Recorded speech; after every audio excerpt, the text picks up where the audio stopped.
ठाण्यातील गुन्हे शाखेच्या अंमली पदार्थ विरोधी पथकाने मोठी कारवाई करत तब्बल 2.5 कोटी रुपयांचा हायब्रिड गांजा जप्त केलाय। ही कारवाई मुंब्रा टोलनाक्याजवळ सापळा रचून करण्यात आली। पोलिसांनी राजस्थानमधील सुमित कुमावत या तस्कराला अटक केली असून त्याच्याकडून तब्बल 2.3 किलो हायब्रिड गांजा आणि MDMAच्या गोळ्या जप्त करण्यात आल्या आहेत। प्राथमिक तपासात आरोपीचा ड्रग्ज पेडलर्स व आंतरराष्ट्रीय टोळीशी संबंध असल्याचा संशय पोलिसांनी व्यक्त केलाय। या कारवाईमुळे ठाण्यातील ड्रग्ज सिंडिकेटला मोठा धक्का बसला असून पुढील तपास गुन्हे शाखेकडून सुरू आहे। गुन्हे शाखेच्या अंमली पदार्थ विरोधी पथकाला माहिती मिळाली होती की मुंब्रा येथे एक इसम हायब्रिड गांजा आणि MDMAचे टॅबलेट विक्री करता येणार आहे। त्या अनुषंगानं ACP घोरपडे यांच्या पर्यवेक्षणाखाली अंमली पदार्थ विरोधी पथकाचे पोलीस निरीक्षक राहुल मस्के, API निलेश मोरे, PSI दुम्मलवाड आणि त्यांच्या टीमनं सापळा कारवाई आयोजित केली, ज्यामध्ये आरोपी सुमित कुमावत राहणार बोरिवली, मूळ राहणार जैसलमेर राजस्थान याला ताब्यात घेण्यात आले।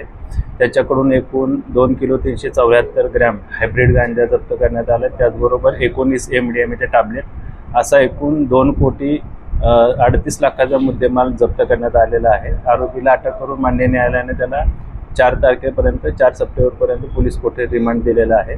या आरोपीनं सदरचा हायब्रिड गांजा आणि MDMA टॅबलेट ह्या कुठून आणल्या याबद्दल अंमली पदार्थ विरोधी पथक तपास करत आहे। त्याचबरोबर या सिंडिकेटमध्ये किंवा एकूणच हायब्रिड गांजाच्या विक्रीमध्ये कोण कोण सामील आहेत त्या अनुषंगाने देखील गुन्हे शाखेचं पथक तपास करत आहे। हायब्रिड गांजा हा प्रकार काय आहे?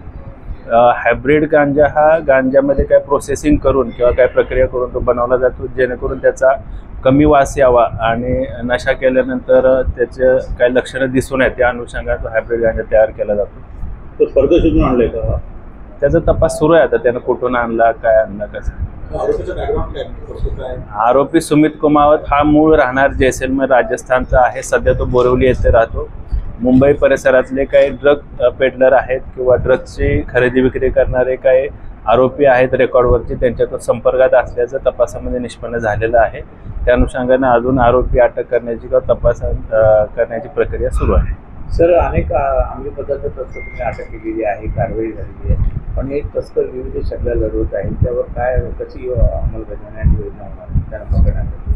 गुन्हे शाखेचे सर्वच घटक असतील, त्याचबरोबर अंमली पदार्थ विरोधी पथक असेल, सेंट्रल युनिट, खंडणीचं युनिट जे आहे, सर्वजण आम्ही अंमली पदार्थ विरोधी मोहीम अधिक तीव्र करत आहोत। त्या अनुषंगानं गोपनीय माहिती काढणे, त्याचबरोबर अंमली पदार्थ विक्री खरेदीमध्ये जे काही इसम आहेत किंवा रेकॉर्डवरचे आरोपी आहेत त्यांचा शोध घेणे, तपास करणे आणि जास्तीत जास्त कारवाई करून अशा प्रकारांना आळा घालणे याकरता आम्ही अधिक उपाययोजना करत आहोत। त्याचबरोबर जे आरोपी गुन्ह्यामध्ये अटक झालेले आहेत त्यांच्यावर अधिक परिणामकारक कारवाई व्हावी या अनुषंगानं नीट NDPSच्या अंतर्गत देखील कारवाई सुरू आहे। तर यामध्ये युटर्न रॅकेट सक्रिय असण्याची गरज